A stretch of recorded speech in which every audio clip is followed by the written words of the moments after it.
This show is brought to you in part by viewers like you who joined a Patreon or become YouTube members. Thank you. And if you could, hit the like button and subscribe if you want more Browns-focused content. As a part of the NFL's owners meeting, Todd Monken got to talk to the media. There was a bit of a funny kerfuffle on the first day of owners meetings where Todd was not able to get his picture taken.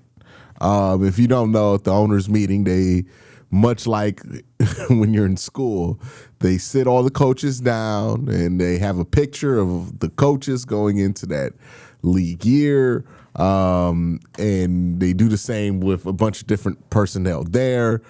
Todd was the only coach not pictured in that photo, which certainly feels like a little bit of a bad omen. But the reason for it, I think, is kind of funny is because he was getting a haircut and he thought he timed it up perfectly, and ended up missing the photo because they pushed through and just did the photo a little bit earlier than what they had planned to. On one hand, it's kind of like one of those things. It's like, oh, that's a rookie coach mistake because, you know, if you've been there for a while, you might know that they're not going to go on schedule all the time. But, you know, that's just a funny story coming out of the owners meeting. I wouldn't read too much into it one way or the other. Now, the actual important stuff that Todd talked about, he talked about the quarterbacks on the roster. He talked about Deshaun Watson. There was a bit of a red flag in his talk about Deshaun that I wanted to talk about here. And then he talked about the offensive line and wide receivers, kind of his process to evaluate what's on the roster and what they might add going forward. But let's first start with his comments on the quarterback room. Let's play those right now.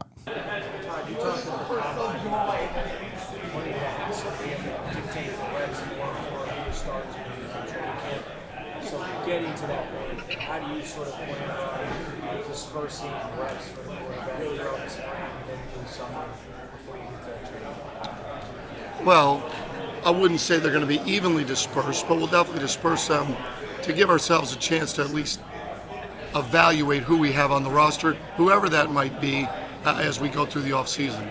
I know you said ideally you would like to go into training camp like knowing who the starter is, but is that realistic, especially given like Deshaun is a player who hasn't really played live game reps in almost 2 years now? Well, you'd love to be able to come out of the spring with a depth chart. That doesn't mean there's still not competition, but I do think you have to narrow the reps, or at least balance up the reps of who you anticipate has come out of the spring certainly in a position to be a starter. How does one quarterback take the lead prior to training camp? By their play every day. I think every player does that throughout the offseason. Not only do they learn the system, but obviously there's got to be some competition in terms of what you do for the betterment of 8 weeks, because 2 of the weeks you're not even on the field, but the other 8 weeks, what you see on an everyday basis. Again, it's just a small sample size because we don't have the pads. So is it mostly a mental competition at that Some point? of it can be that way, but obviously when you get into OTAs or you get into mini camp, there is competition that takes place within the rules. So I think you'll have a better idea of each position, what their play looks like, and then you take that into training camp, which is the closest thing you'll have to playing games. I remember when you arrived in Baltimore, you spoke about wanting to really empower Lamar Jackson at the line of scrimmage and really give him that full autonomy. As you start to evaluate these quarterbacks, are you approaching it with the same mindset that you want to give them full autonomy at the line of scrimmage? Is that kind of playing in the quarterback competition decision? Sure. I think the more you empower any player, any person, gives you the optimal opportunity to get the most out of them. The more you empower somebody. And that just happens to be the quarterback position.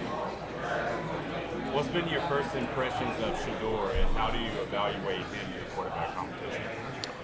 Well, it's too early to really evaluate him, other than it's been great that he's been in the building. It's refreshing to see a player that recognizes where he's at and where he wants to get to. And Gabriel hasn't been in the building? As far as I know, he has not. I have not seen Dylan yet. Deshaun was in early when I got the job, so I got a chance to sit down with him. How did that conversation go? I know you're not allowed specifically to talk about football strategy.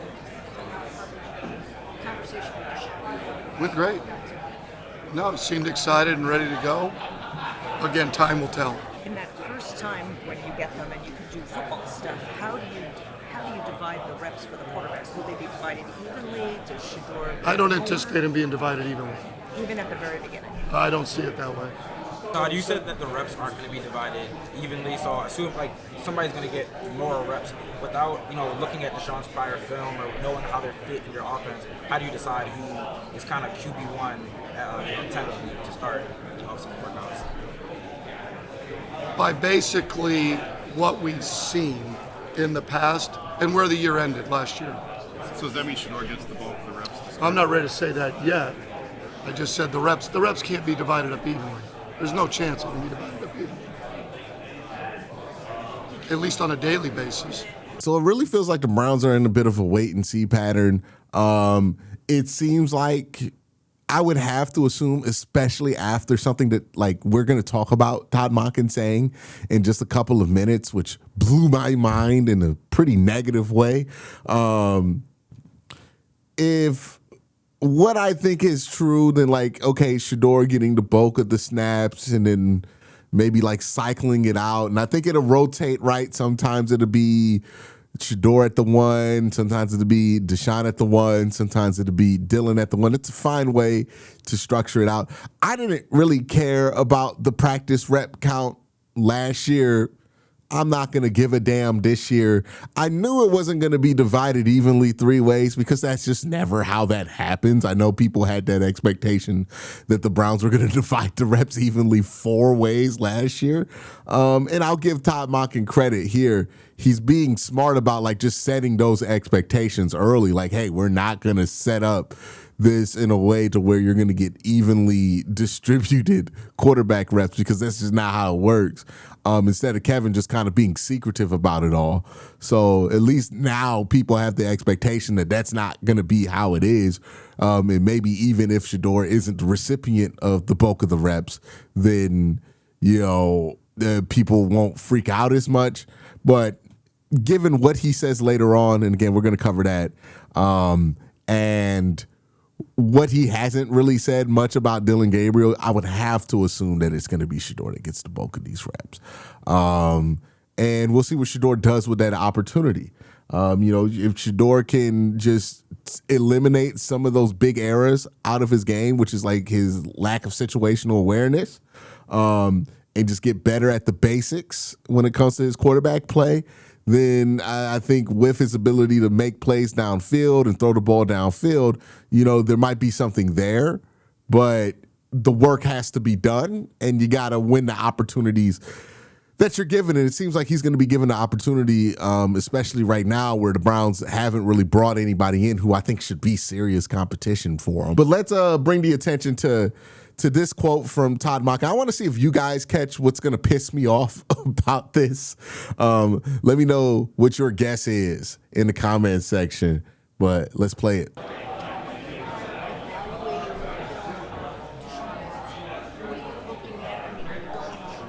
some cases, to his Houston days where you're trying to look at what he's done at Cleveland, how are you trying to get a read on what he might be able to do? I really haven't looked at much film from the past of Deshaun. I know he's going to be part of the roster, and I know he's played at an elite level in the past, and we're excited to get to work with him. I know he's excited about getting back here and getting to work.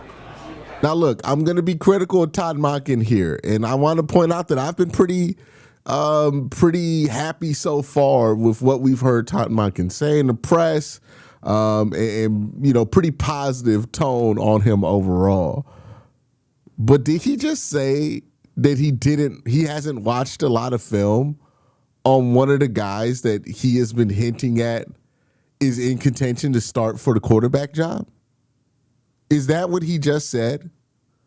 Is that what he's implying?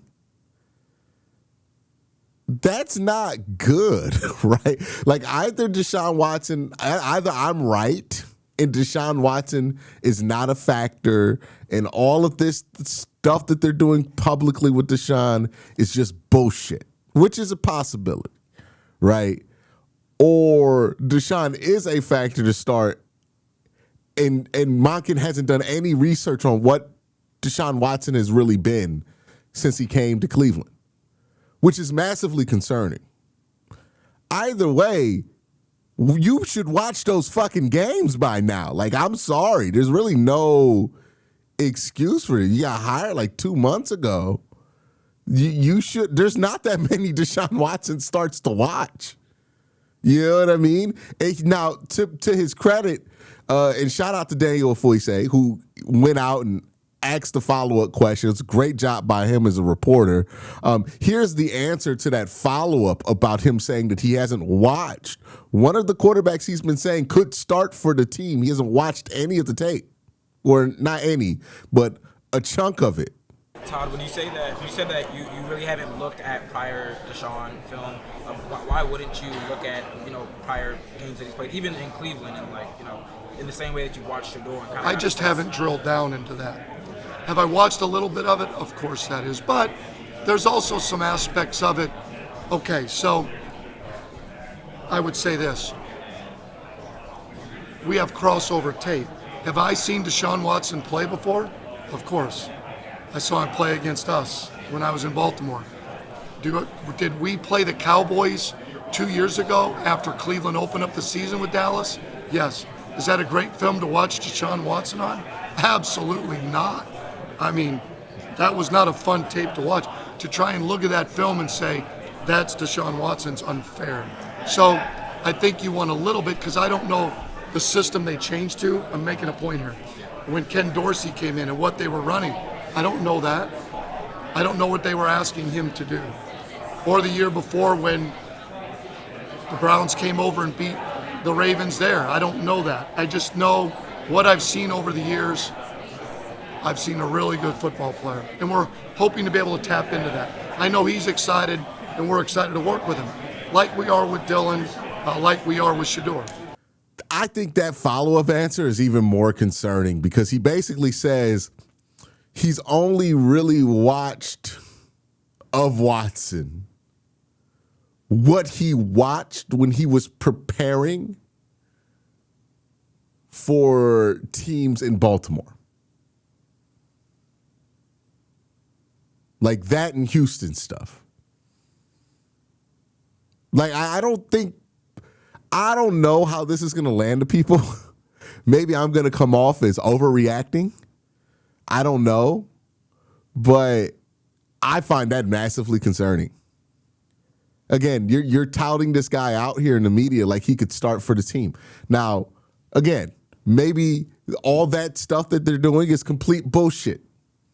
But why even have the bullshit out there if you aren't taking the possibility of him starting?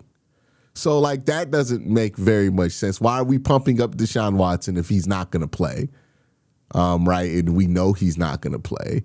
So you're pumping him up for no reason. That's pretty stupid. Even if I take it at face value and say, oh, well, they're actually just bullshitting us about playing Deshaun Watson. That's why he hasn't watched much film, because he's clearly not taking it serious.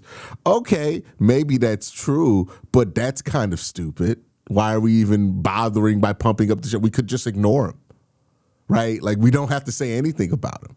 And I think people would accept that and not really be that skeptical of it. So you're pumping this guy up as if he could be the starter, and you haven't watched anything. Like, the guy's had the job for like 2 months, and he hasn't popped in the 19 starts that Deshaun Watson has, which in the grand scheme of things is not that much. And I know he says, well, I only watched Deshaun play against the Cowboys, and that would be a bad representation of him. Brother, watch the whole fucking season and then make your decision, right? Like, why hasn't he watched it? What is going on here? And then he references that, well, it'd be impossible to evaluate him because I don't know what he was being asked to do. You work for the Cleveland Browns now.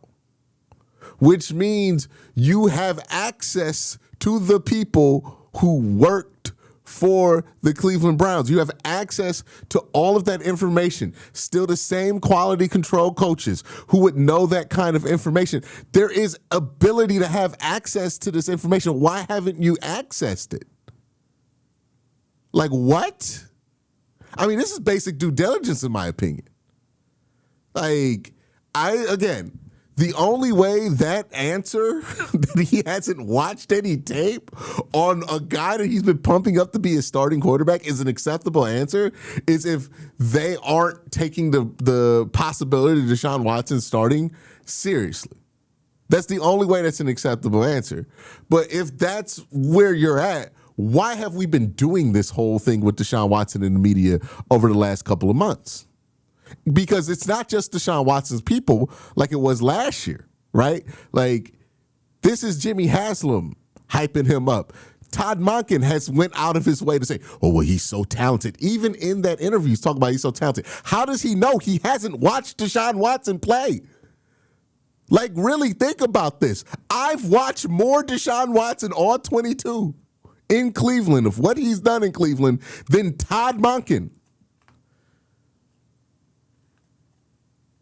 That's not good.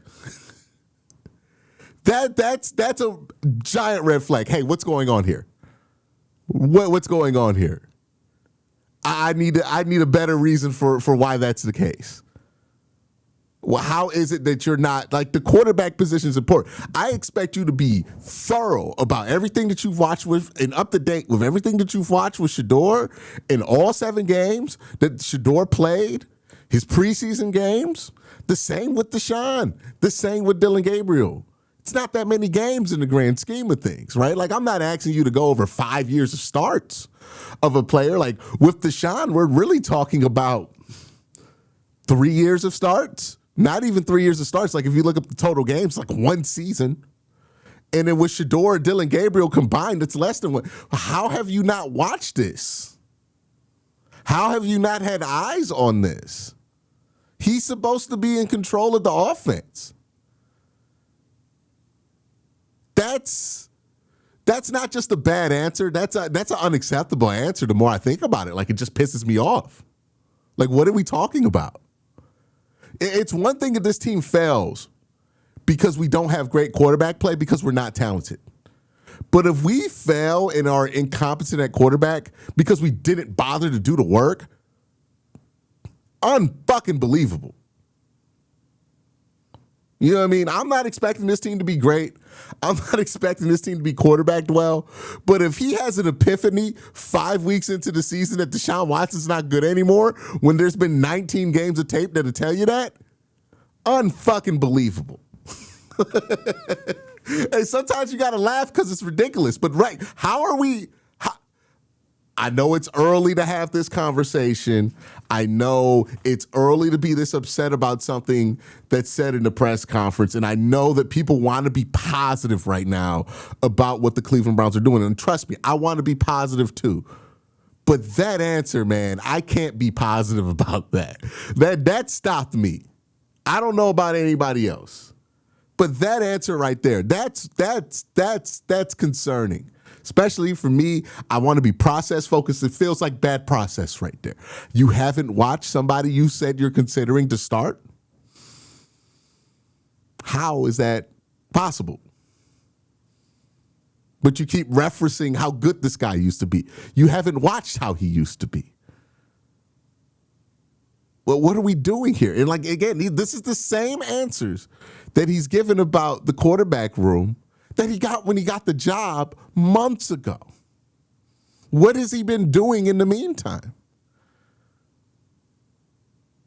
I got serious questions about that answer, man. I hope that there's a good answer and an explanation and something that can make me more comfortable about that. But this combined with what we're hearing from Jimmy Haslam, it just feels like a fucking mess. Okay. I did not walk into this week of owners meeting thinking that I would leave with a with a much, much, much more negative picture about like how the Browns are handling this quarterback room. I understood it wasn't a great situation coming into it. I understood you had limited options. I'm not the biggest fan of any of the options that you have there, but like, if you want to go all in on Shador, fine, whatever, go ahead and do it, right? But the way that like Andrew is talking like there's still another domino to fall in this quarterback room. The way that Jimmy is just pumping up Deshaun Watson, and then you have your head coach the next day come out and admit that he hasn't even watched Deshaun Watson play for the Cleveland Browns. It's like he hasn't watched any of the games from 2024 other than the Cowboys one. How is that possible?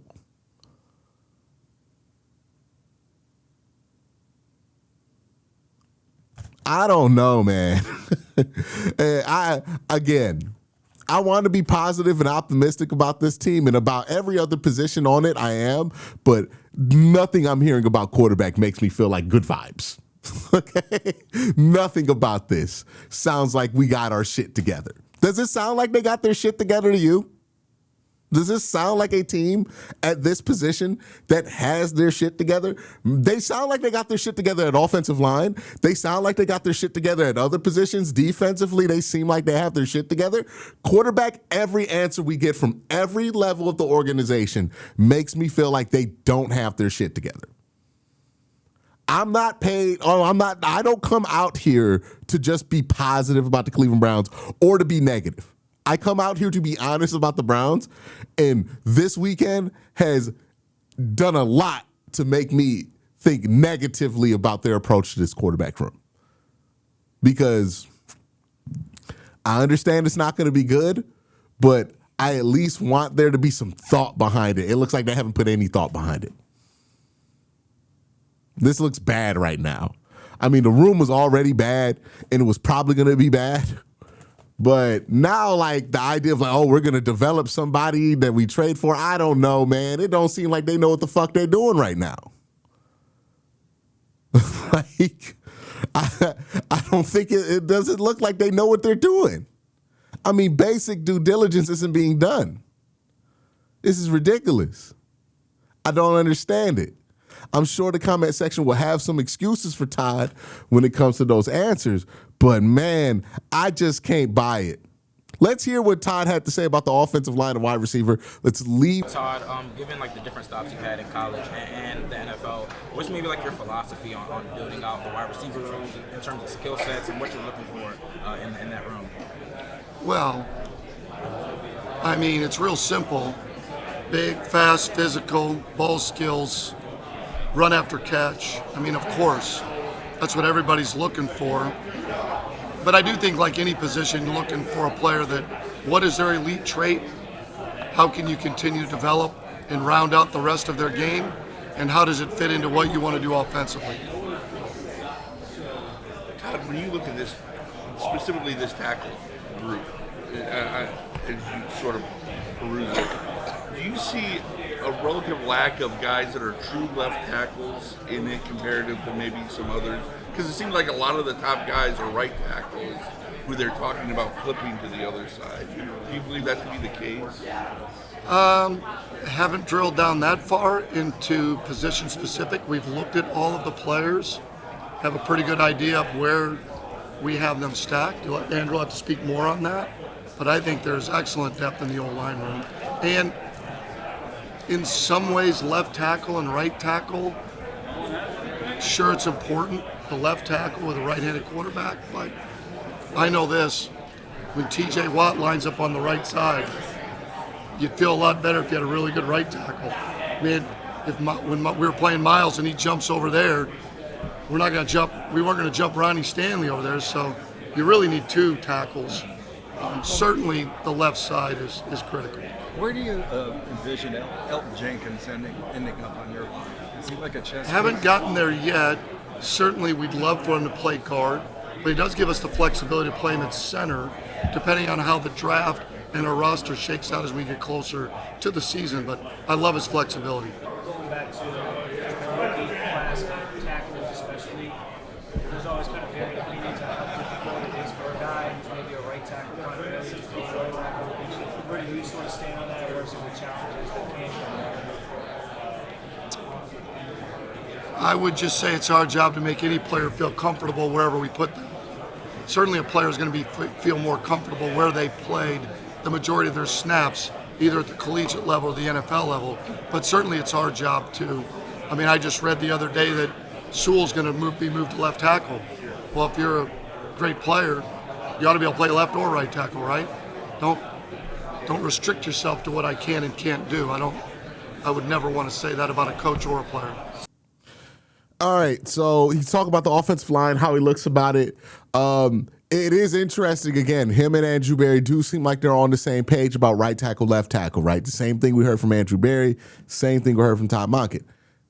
It sounds like they have their shit together at offensive line and what they're looking for at offensive line, that they're uniform here, right? We're getting a uniform set of answers and things that they're looking for. The same thing with the wide receiver position. Again, that's what I want, right? That's all I want at this point, is just uniformity from all the levels that are talking about whatever position that they're talking about, which is why the whole quarterback thing, it bugs me. Now, maybe we could have, if you're a former NFL head coach in the comment section, maybe you could let me know that it's not uncommon to not have watched your quarterbacks play at this point of having a job.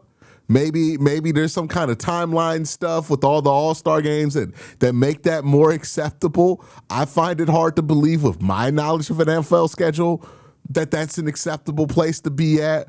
But, you know, maybe some people who worked in the NFL can inform me on that, because I don't know. That just sounds like a bad thing that we haven't watched the film on the quarterback that you're considering to start. But I mean, like, just the three levels of what we're hearing from all of these guys about quarterback, we're just hearing different things. And each thing that we hear is just more concerning than the next. I hope I'm wrong about this. I hope that the Browns do have their shit together at quarterback, because it does seem like they have their shit together at offensive line and at other positions when it comes to how they're structuring the roster. And that does give me a lot of confidence. But we know how important the quarterback position is. And, you know, we can be bad, but we can't be a chicken with our head cut off at the quarterback position. You understand what I'm saying? Like, we can't afford to be a disaster at the quarterback position. We could be bad, we can't be a disaster. And it feels like it feels like disaster right now. And this has nothing to do with my evaluation of Shedeur or my belief in Shedor's potential as a quarterback. This has nothing to do about how I feel about Deshaun Watson.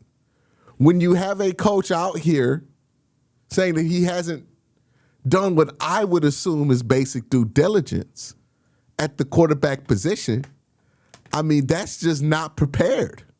And if we're not prepared about the process of selecting the quarterback, that's going to have an obvious impact on not just the team, but the guy who's going to have to play the quarterback position.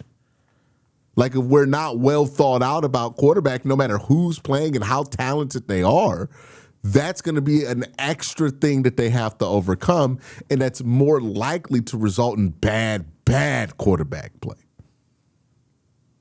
One of the things that concerned me about hiring Todd Monken is how disorganized the Browns were when he was offensive coordinator, but I wrote a lot of that off as it being Freddie Kitchens' fault, right? That felt fair. It was Freddie Kitchens' fault in 2019. That's why everything was disorganized and all over the place. You know, that's why it didn't seem like this team was very focused. And I don't want to put that on Todd right now, because it seems like they were organized at Georgia. It seems like they were organized at Baltimore. But I don't know. I don't know, man. Like, how have you only watched of Deshaun Watson what you would have prepared for because of 2024? And, like, keep in mind, man, when he's talking about, like, oh, yeah, well, we cross-watch. So he's talking about watching Deshaun Watson play against the Cowboys. The focus of that film evaluation wasn't Deshaun Watson. It was the Cowboys' defense. You just happened to notice how awful Deshaun Watson was while watching the Cowboys defense because he was that bad.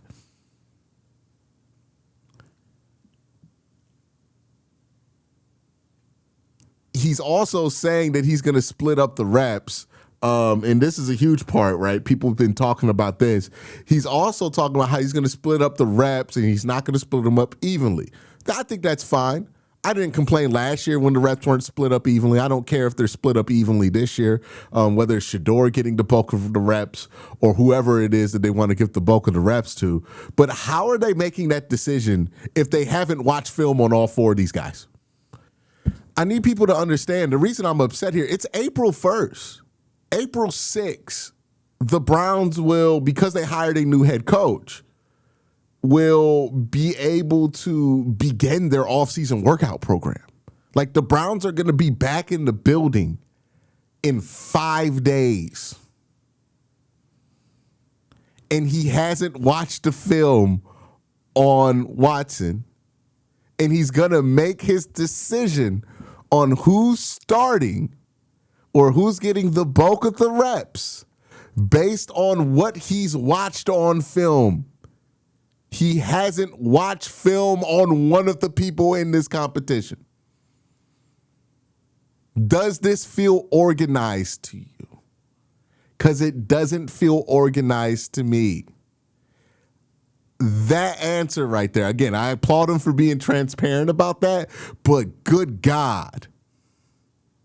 And I might be the only person making a big deal out of this, but I feel like more people should, because he just admitted that 5 days before this team meets up for the first time for off-season workouts, he hasn't watched the film on one of the starting candidates, according to him, at the quarterback position. Does this concern you as much as it concerns me? Let me know in the comment section down below. Y'all have a great day. Have an even better night. Peace.